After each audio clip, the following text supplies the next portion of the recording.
Muy buenas, aquí comienza el primer podcast de lo que esperemos pueda convertirse en una serie. Bueno, antes de nada me presento, yo soy Javi y aunque pueda parecer que sí, no estoy solo, hoy vengo acompañado y estoy con Héctor Presa, graduado en Filosofía, con un máster en Epistemología de las Ciencias Naturales y Sociales, un máster en Profesorado y además es doctorando en Filosofía. Aparte de todo esto, también es filósofo de zona, serpentólogo y mi hermano. ¿Qué tal, Héctor? Bueno, pues hola Javi, muchas gracias por haberme invitado al podcast. Yo estoy muy bien, espero que también lo estéis vosotros. Y si te parece, bueno, pues introduzco que el podcast va a ser sobre cine. Y si te parece oportuno, pues háblate un poquito para introducir la película que vamos a tratar hoy. Claro, en el día de hoy venimos a hablar de cine, como bien dices, y venimos a hablar de una película en concreto. Hoy venimos a hablar de Good Time, una cinta del año 2017 que está dirigida por los hermanos Safdie y que, bueno, si queréis ver, si alguien no la ha visto todavía, la tenéis disponible en Netflix. Yo, de momento, puedo decir que la recomiendo a todo el que no la haya visto. Y, bueno, no sé tú, a ti qué te ha parecido, si quieres darnos unas primeras impresiones de la película. Bueno, he de decir que a mí me ha gustado bastante. Sobre todo por el actor que interpreta el rol del personaje principal, Robert Pattinson, que hace de Connie en este caso, pero también puede que me influya, lo reconozco, el hype por verle en el papel de Pattinson, que ya me hace que vea todo con buenos ojos, no lo voy a negar. Sí, la verdad que ya hay ganas de que salga por lo menos el siguiente tráiler de Batman, que además creo que queda poco. Pero bueno, como bien dices, creo que Robert Pattinson se sale en esta película y lleva el carro de ella durante mucho tiempo. De hecho, al final su personaje es sobre el que ronda todo el peso de la trama. Y creo que es uno de los grandes aciertos de la película, pues bueno, la elección de casting de tener a Robert Pattinson, quien quizá en algún momento quedó un poco encallado en ese rol de Crepúsculo, pero hemos visto que está lejos de ser un mal actor, sino todo lo contrario, creo que va a ser uno de los grandes despuntes en los próximos años y ya viene demostrándolo durante estos anteriores, ya en este 2017. Desde luego, de hecho, en esta película el papel que desempeña es muy curioso, podría ser perfectamente el ladrón que mató a los padres de Bruce Wayne. Y efectivamente, como decías, injustificadamente quizá ha sido muy encasillado este actor por el papel que desempeñó en la saga de Crepúsculo, una saga pues digamos de un corte más adolescente, que podría ser pues de género romántico, eh, pero bueno, al final estamos hablando de un actor que ha crecido película a película y que se ha movido además en todo tipo de cine, porque recordemos que, si no me equivoco, esta película fue de las primeras películas de los hermanos Safdie que se ubica, digamos, en una dimensión dentro de la industria cinematográfica muy distinta a la que podría ser pues una gran producción a nivel de masas como Crepúsculo, ¿no? Entonces, pues bueno, esperemos que próximamente tengamos más noticias de este actor en futuras películas. Sí, bueno, yo creo que ya un poco puesto en escena lo que nos ha parecido la película, tanto a ti como a mí, creo que nos ha gustado bastante, creo que podemos ir entrando en materia y te Sí. propongo, en uno de los temas que traía yo preparados, era hablar un poco de estos directores, ¿no? De los Safdie, que como bien dices, esta era una de sus primeras películas, de hecho era su primera producción ya, bueno, pues con un poco de dinero detrás, ya bien preparada, estaba Netflix, o sea, algo que podemos decir ya, de hecho ellos lo decretan como su primera película como tal. Tenían alguna producción anterior, pero no le dan ese valor aún de primera producción grande, digamos. Entonces, lo primero de lo que me gustaría hablar de estos directores y que es muy llamativo, sobre todo en esta película y también en la posterior, en Uncut Gems, si no lo habéis visto creo que también está de hecho disponible en Netflix, es el manejo del espacio fílmico en estos directores, en los Safdie. Y es que, bueno, lo he dividido en varios puntos para ser más fácil de comprender a qué creo que se debe su acierto en este manejo del espacio. Y hablando del primero de ellos, sería, bueno, el más sencillo, que entra en campo y que no, es decir, cómo escogen los encuadres. Y es que los encuadres de esta película destacan por ser en su mayoría, si nos fijamos, planos siempre muy cerrados. Además, pues bueno, al ser muy cerrados, siempre utilizan con especial frecuencia, pues esto, los primeros planos, los planos detalle. De hecho, esto es algo de lo que luego hablaremos con más detalle, pero así consiguen segmentar la acción de una forma singularmente plural. De hecho, bueno, luego lo desarrollaré más, pero el encuadre creo que es algo bastante llamativo en estos directores y que acompaña al ritmo también de sus películas y es algo bastante característico. Y bueno, ahora me gustaría seguir desarrollando, pero no sé si tú te has llegado a fijar en esto, te ha llamado la atención. Bueno, pues ahora que lo dices, la verdad sí es algo llamativo. Evidentemente, en mi caso, por mi procedencia formativa, pues no tengo conocimientos de carácter más técnico respecto a la realización pues de productos audiovisuales, pero ahora que lo mencionas, sí es verdad que la cuestión del encuadre pues, se hace presente de un modo patente a la hora de transmitir también una serie de emociones y de sentimientos al espectador o de ponerle o producirle ciertas afecciones. Siguiendo lo que estabas diciendo, o sea, me gustaría que pudieras, ¿cómo decir?, destripar un poco mejor toda esta cuestión de carácter técnico, poniéndola en relación con la serie de vibraciones que produce en el espectador la película, si te parece bien, Javier. Sí, de hecho, bueno, para desarrollar esto un poco más, ahora me gustaría entrar en algunos aspectos técnicos relacionados con el encuadre, pero bueno, esta serie de indicaciones, de lecciones antes de rodar, como puede ser el encuadre, tienen al final una serie de condiciones finales en el que la película no la entendemos de la misma forma con un encuadre amplio o con un plano muy cerrado de un personaje. Mientras este plano cerrado, por ejemplo, en esta película y en la mayoría de sus películas, creo que generan una condición de agobio, una condición de asfixia, de que los personajes están atrapados en una situación, de que tienen que correr o intentar conseguir algo rápido para salir, que todo va como a carrera siempre. Quizá con un plano general tendríamos esa sensación de que, bueno, todo esto es mucho más ligero. Entonces, en una trama donde se basa en la tensión del momento, en hay que conseguir algo y es muy importante, si no jugamos con el plano adecuado, puede quitar importancia de forma subjetiva en el cerebro del espectador y de alguna forma jugar una papeleta totalmente contraria, que un momento que debería ser de máxima tensión, como los hay en esta película, fuera un momento que el espectador percibe como acelerado en los personajes, pero que los encuadres y si el montaje fuera lento, podría percibir de una forma totalmente tranquila y ser algo raro para el espectador, que quizá no entienda bien. Por ello, otro de los puntos que me gustaría destacar, además del encuadre y que está directamente relacionado, es el tipo de lentes que ellos acostumbran a usar. Y es que el encuadre en un plano depende, obviamente, entre otras muchas cosas, del tipo de objetivo lente que usamos, siendo predominante en el caso de los AFDI, como decía, las focales largas.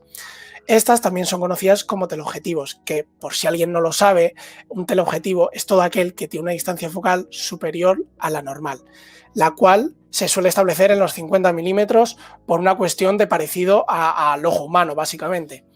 Entonces, este tipo de lentes tiene una serie de características como dar esos planos tan cerrados que como decimos, acompañados AFDI y que por ello mismo utilizan, porque creo que acompaña tanto a la estética como sobre todo al estilo de la trama y a lo que quieren transmitir con ello.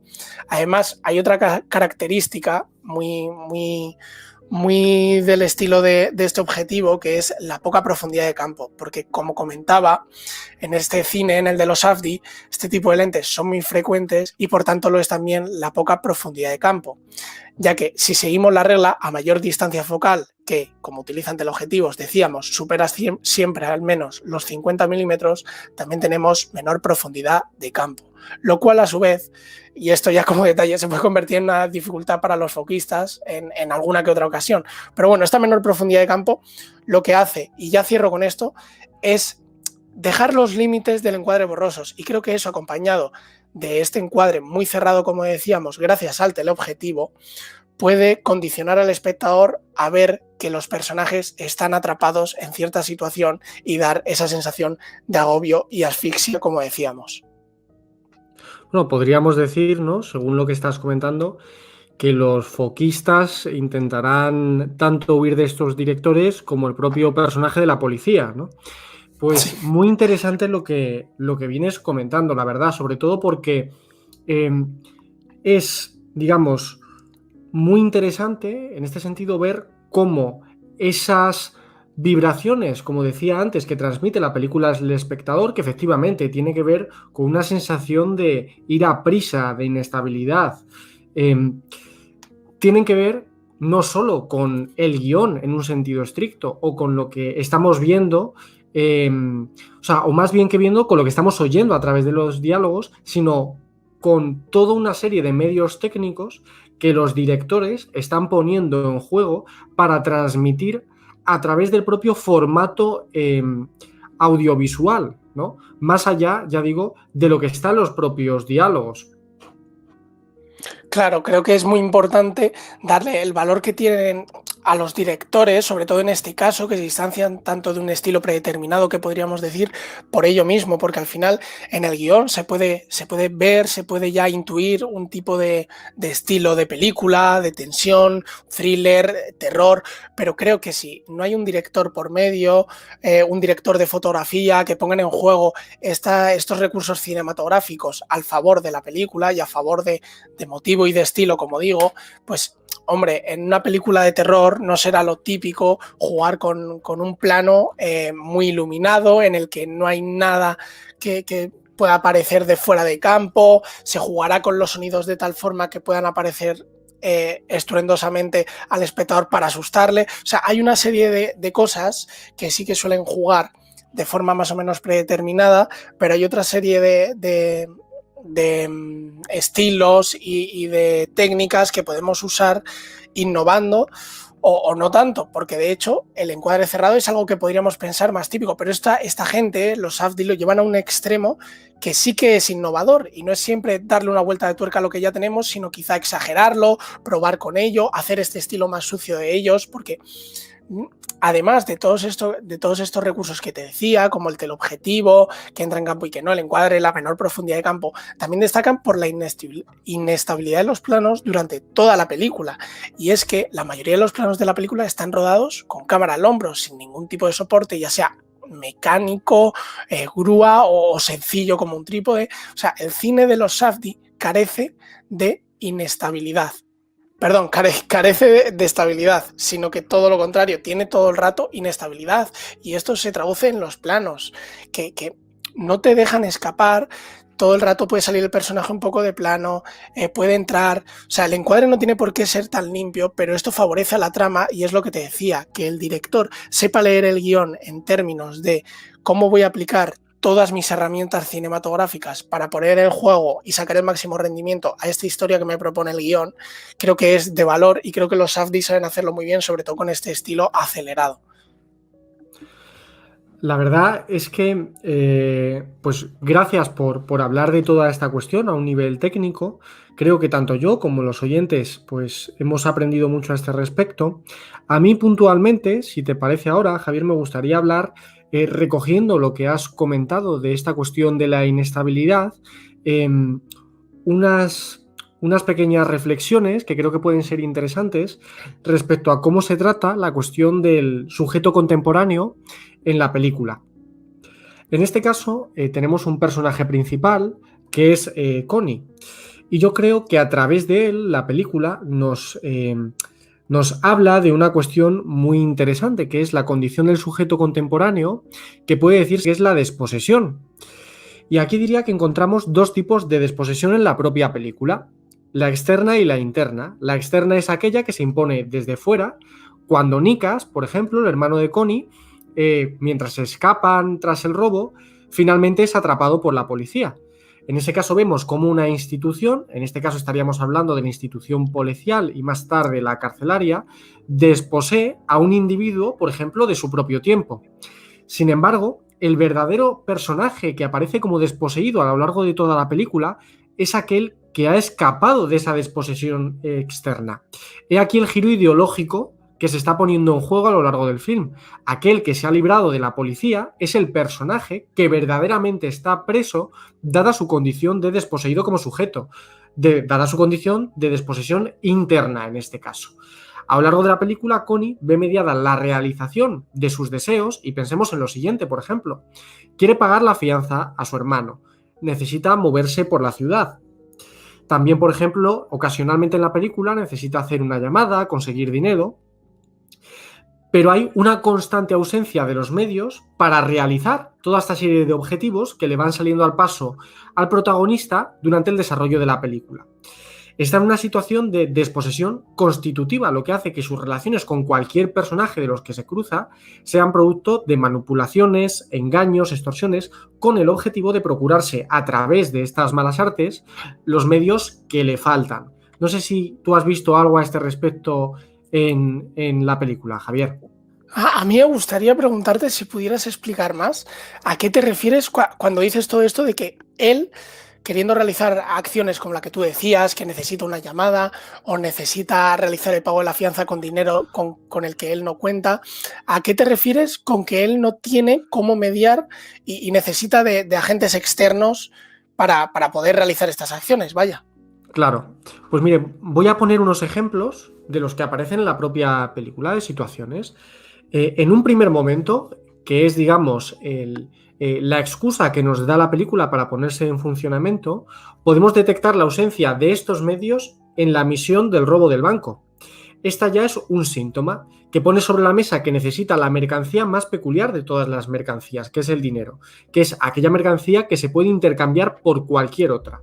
Pero la sutileza viene precisamente a partir de la detención de su hermano, donde el foco de lo que le falta ya no está en el dinero, sino en cualquier otro tipo de cuestión. Y concretaré esto, por ejemplo, cuando Connie comienza esa carrera a contratiempo para sacar a su hermano de la cárcel, como digo, se ponen en juego toda una ausencia de medios. Puesto esto en imágenes, por ejemplo, tras la detención de Nikas, una de las primeras cuestiones que hace Connie es llamar a Cory, que es pues la novia que tiene él, ¿no? De aquella manera, para cubrir el dinero que le falta para la fianza de su hermano, para lo que tendrá que pedir a su novia que le coja la tarjeta de crédito a su madre e intentar pagar con ello, lo que al final pues acaba de un modo completamente frustrado. Incluso cuando rescata a su hermano del hospital, o al menos eso nosotros pensamos, no tiene dónde resguardarse con él, por lo que engaña a una señora para hospedarse en su casa.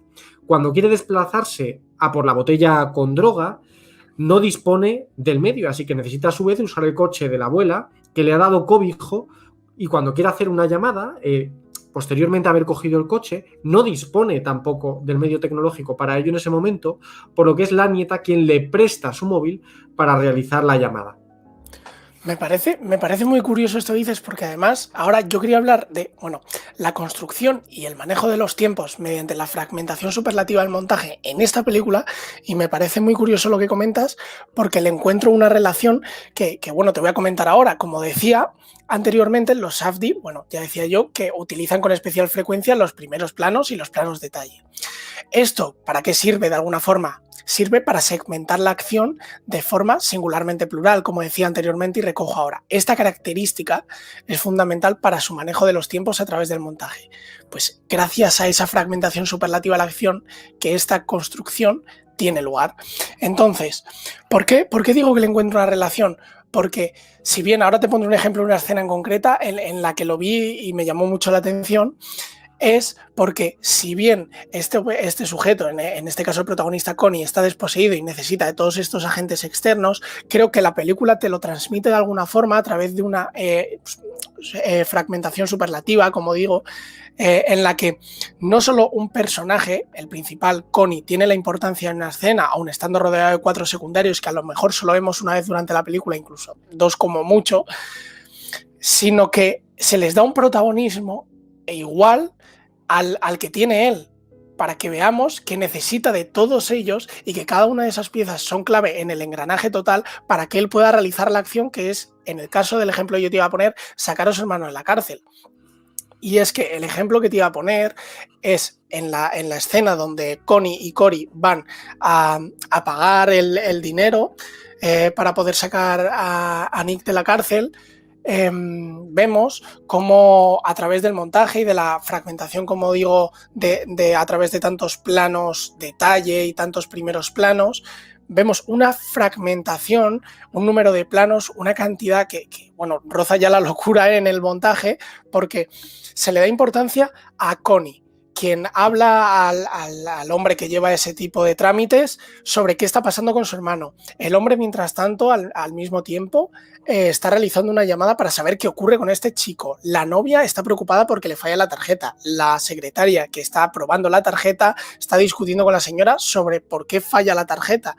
Y todo esto se vuelve en una locura gracias a esta fragmentación, como decía, que aporta este ritmo al montaje y que creo que colabora en el argumento que tú dices de él no puede hacerlo solo y le damos la importancia al resto de elementos que él necesita para poder llevar esa acción a cabo. No sé si tú pudiste ver algo ahí que te llamase la atención.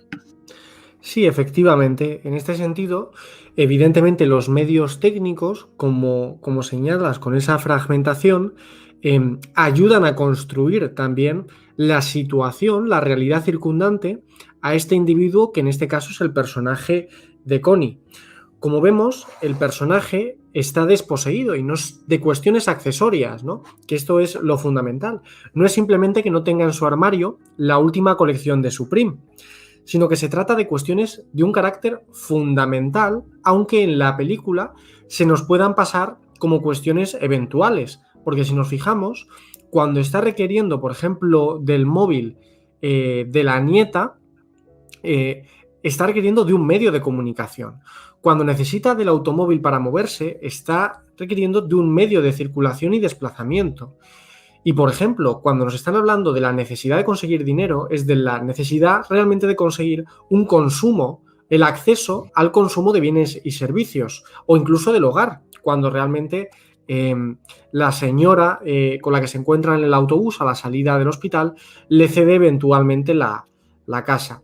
Incluso hay un punto muy interesante y es que se podría decir que se representa cómo el propio Connie es en cierto momento de la película desposeído de su propia identidad.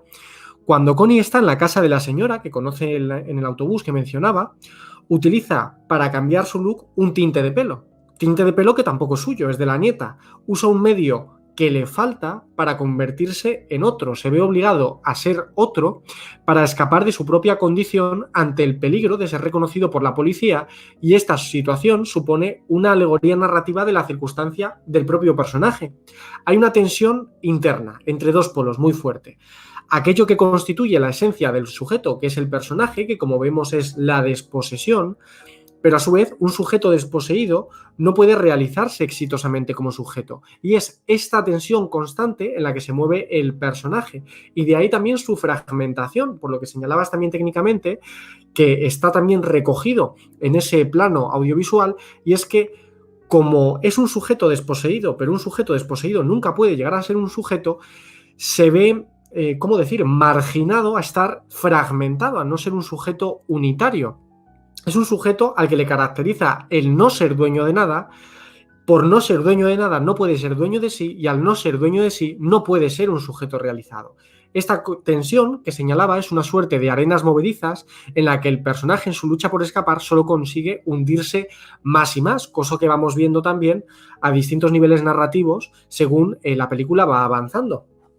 Me parece muy curioso lo que comentas justo ahora en este último fragmento, pero antes de continuar por ahí me gustaría cerrar con otra cosa que hablabas de la fragmentación de nuevo, porque bueno, me gustaría hablar de por qué creo que funciona tan bien a este nivel el cine de los Safdie, esta fragmentación, y es que creo que son muy previsores y que tienen en cuenta varias cosas que se deben de tener, obviamente, para poder realizar esta fragmentación, porque esto no es una decisión a posteriori, sino que para realizar esta construcción de los pulsos de montaje de la forma más eficaz posible, digamos, es necesario, pues, en primer lugar, obviamente, constatar este tipo de encuadres tan cerrados que decíamos son característicos del cine de los Safdie de forma previa al rodaje, y además deberíamos de tener en cuenta que el número de planos por secuencia será más alto del habitual. Si te ponía el ejemplo donde había un montón de planos, uno de la secretaria, un detalle de la tarjeta, la cara de la, digamos, novia de Connie moviéndose justo la mano, el hombre con el teléfono. Hay muchos planos cerrados que dan importancia a acciones muy pequeñas. Eso cualquier otro realizador te lo podría hacer en un plano otro plano medio que sirva de contraplano y un plano general. Y eso podría estar realizado así, pero creo que se perdería todo este detalle si no tuviésemos esta fragmentación. Y creo que además, sin duda, apoya lo que tú decías. De hecho, el cine en los Safdie, creo que este uso de encuadres muy cerrados hace que la única forma de mostrar la magnitud de todo esto que ocurre sea a través del ensamblaje por montaje de muchos de estos planos. Entonces creo que esa fragmentación es fundamental en su cine y que bueno, le otorga, además de un valor plus a sus películas por colaborar con ese estilo tan novedoso, creo que además sirve pues a favor de, como decíamos también, el propio guión de la película y lo que nos están contando, que es una persona desposeída y que necesita de otro tipo de medios que la acompañan y que son tan importantes o más que él en la historia. Y además, en este último punto que decías, donde él es un sujeto al que le caracteriza el no ser dueño de nada, que si no es dueño de nada no es ni siquiera dueño de sí, que no es un sujeto realizado, me gustaría hablar un poco, si me permites, de la banda sonora. La banda sonora como un eco de la propia mente de Connie, porque como es normal, la banda sonora, al igual que la película, tiene como protagonista a Connie y como tal, además de, desde los primeros compases, servir para presentar el mundo que nos rodea en el que se desarrollará la historia, sirve para desarrollar el carácter de Connie. Por tanto, la banda sonora que viene a cargo de, no sé si lo voy a decir bien, On a Pricks Point Never, es en líneas generales una música electrónica experimental con un pulso acelerado, desordenado y distorsionado, que de alguna forma podría ser parte del carácter de Connie. De hecho, y esto ya acabo hilo con lo que tú me dices, la canción final junto a Iggy Pop, que suena pues esto en el último lugar de la película, titulada The Pure and the Damned, es una reflexión que parece venir del propio interior de Connie.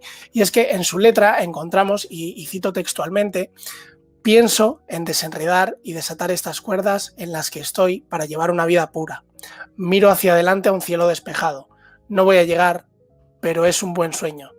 Es un buen sueño. Además, esta parte de la canción deja de ser cantada por Iggy Pop para ser casi narrada por él, adquiriendo así ese tono de reflexión que bueno, en primer momento ya me llamó la atención y que al fin y al cabo parecen ser, pues como digo, las propias palabras de Connie, quien ha fallado, como tú decías, en todos sus intentos de salir de este tipo de vida, intentando resolver sus problemas, quedando siempre en ese bonito sueño. Sí, de hecho, esto que comentas a nivel musical, de la cuestión del sueño, ¿verdad? ¿Cómo era exactamente la letra de la canción? Lo que decía respecto al último verso que la compone, en la que se menciona el término sueño. Dice exactamente en la última parte: miro hacia adelante a un cielo despejado, no voy a llegar, pero es un buen sueño, es un buen sueño. Claro, efectivamente, aquí lo que se está tratando también con la cuestión del sueño o lo que podemos ver reflejado es aludiendo, en este caso mediante los medios musicales, toda la cuestión que hablábamos. El sueño en este caso es la autonomía evidentemente no cumplida de modo satisfecho, ¿no? Y aquí me gustaría poner pues un par de cuestiones sobre la mesa, y es que la noción que está de alguna manera vertebrando la acción de Connie a cierto nivel es la del sujeto moderno. La noción de sujeto moderna se apoya en Descartes, que es un filósofo del siglo XVII.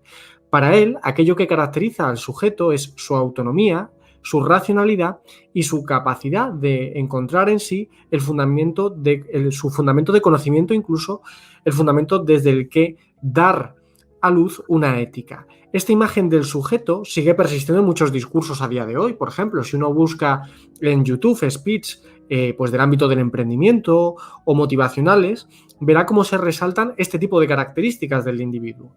Su autonomía y su capacidad para llevar a cabo, independientemente de circunstancias y de la realidad circundante, sus objetivos. El que esto precisamente lo hace porque es una persona racional, capaz de darse fines y medios. Y esto no es accidental, ya que dicha concepción del sujeto se encuentra presente en los orígenes mismos de la disciplina que supone la economía política, con pensadores pues como Adam Smith o David Ricardo. Lo que pone sobre la mesa esta película es cómo el individuo se encuentra en una coyuntura de fragmentación y de dependencia absoluta, ¿no? Parecería que los Safdie han pasado pues por lo que se llama los maestros de la sospecha, que son Freud, Marx y Nietzsche, ¿no? Freud, que pone en duda toda la cuestión del sujeto como elemento puramente racional, hablándonos del inconsciente y de toda una serie de procesos que operan a un nivel en el que nosotros no somos capaces de explicitarlos. Marx poniendo también, por ejemplo, en juego precisamente que la figura del Robinson Crusoe, de esa persona que es capaz de sacar de sí, porque es autónomo, toda una sociedad entera, es una visión deficitaria de cómo funciona un individuo en sociedad. Y también en el caso de Nietzsche, cómo pone en cuestión el fundamento mismo de las valoraciones éticas. Y en este caso, ¿a qué podemos apelar? Hay un momento muy particular de la película, que es el momento en el que Connie tiene un diálogo en la casa del guardia de seguridad con el tipo que recoge accidentalmente del hospital.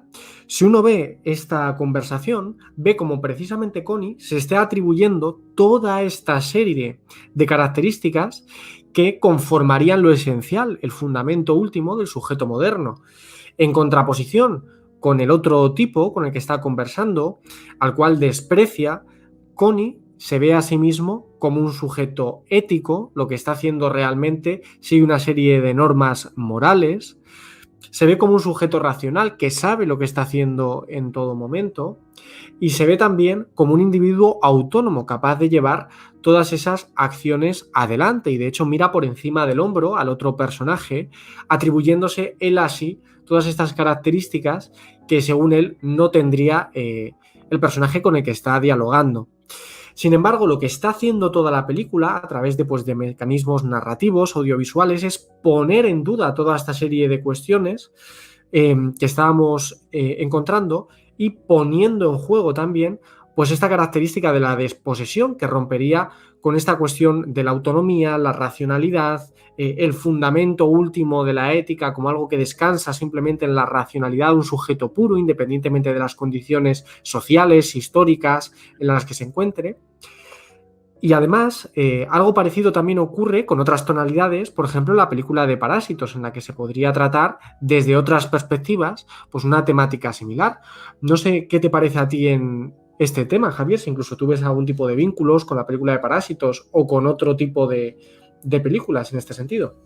Sí, obviamente yo creo que se encuentra una especie de vínculo, como tú bien dices, en, por ejemplo, la película de Parásitos, de hecho en alguna más de la filmografía de Bong Joon-ho, pero creo que es algo que recalcan durante toda la película y además tengo aquí algo que te quería comentar que se pone en relación de nuevo un aspecto, una herramienta audiovisual que ponen en juego a favor de tu argumento y que creo que es el significado del plano general en la película. Si bien he recalcado durante casi todo el tiempo del podcast el uso que le dan durante toda la película a los planos cerrados, está el plano general. Y es que este aparece en contadas ocasiones, otorgándole así, yo podría decir, la categoría de excepción. Una excepción donde, a diferencia del resto, suelen presentarse movimiento de cámara estable, ya sea zoom, traveling o paneo. Y es que estos planos presentan a los personajes de una forma insignificante. Y creo que esto es lo que se pone un poco en juego con lo que tú comentas, con todo esto que recogíamos de que el individuo necesita del resto y de que en realidad podríamos decir en un término más simple que no es nadie sin el resto de elementos para poder hacer lo que él quiere. Entonces, estos planos, como digo, presentan a los personajes de forma insignificante, que están encerrados por su entorno y dependen de él, y en esta Nueva York suburbana y marginal que parece acorralarles, como digo, reforzando así de nuevo esta sensación de asfixia, de no escape permanente en la película y de insignificancia de los personajes. Sí, la verdad es que es una cuestión en la que no había caído cuando le di un segundo visionado. Estaré más pendiente gracias a la información y formación que ha sido también con la que has ido contribuyendo en el podcast, a toda esta serie de cuestiones técnicas que ayudan a vehicular la transmisión de una serie de ideas, ¿no? También en lo narrativo y a partir, pues también, como decíamos, de tecnologías de la edición, del montaje, de la propia grabación. Bueno, yo como resumen, lo último ya que me quedaría por decir es que respecto a la película os recomiendo a todos verla. Y además incluso os recomiendo verla si habéis escuchado este podcast, si no la habéis visto, os recomiendo verla. Y si la habéis visto, os recomiendo verla por segunda vez con estas cuestiones en mente. Y también os podéis dejar incluso vuestras reflexiones al respecto o qué os ha parecido en relación con lo que veníamos comentando, cuestiones que vosotras veáis asociados, pues en la caja de comentarios. No sé si tienes que decir tú algo más, Javier. No, yo lo mismo, creo que nos vamos a quedar por aquí, como tú dices, y bueno, animo a cualquier persona que haya oído que nos diga cuál es su opinión tanto de la película como del propio podcast, y bueno, si quiere añadir algo tanto de nuestros propios comentarios acerca de la película como de sus propias ideas acerca de la película, quizá él tiene algo que bueno, nos gustaría leer acerca de la película y nos da a lo mejor las ganas de hacer otro visionado analizando su punto de vista. O sea que animo a cualquier persona que lo esté viendo a que nos deje su opinión tanto del podcast como de la película y de cualquier comentario que hayamos podido tener. Animo a la interacción y que, bueno, que estéis todos invitados también a suscribiros, que seguramente volvamos con otra edición del podcast. E incluso, si queréis, dejarnos cualquier tipo de comentario con ánimo a comentar otra película. A lo mejor vosotros queréis que hablemos de alguna película en particular, quizá Parásitos, Sugerencias, chicos, como se hemos dicho aceptan ahora. sugerencias. Se acepta cualquier tipo de sugerencia, o sea que estéis todos invitados a dejar un buen comentario con lo que queráis. Y un buen like y una suscripción incluso, si me apuráis. Así que bueno, muchas gracias por haber estado aquí, Héctor. Muchas gracias por haberme invitado. Y bueno, vamos a cortar por aquí. Muchas gracias a todos los que habéis estado por aquí oyendo. Y bueno, lo dejamos por aquí. Un saludo. Un saludo.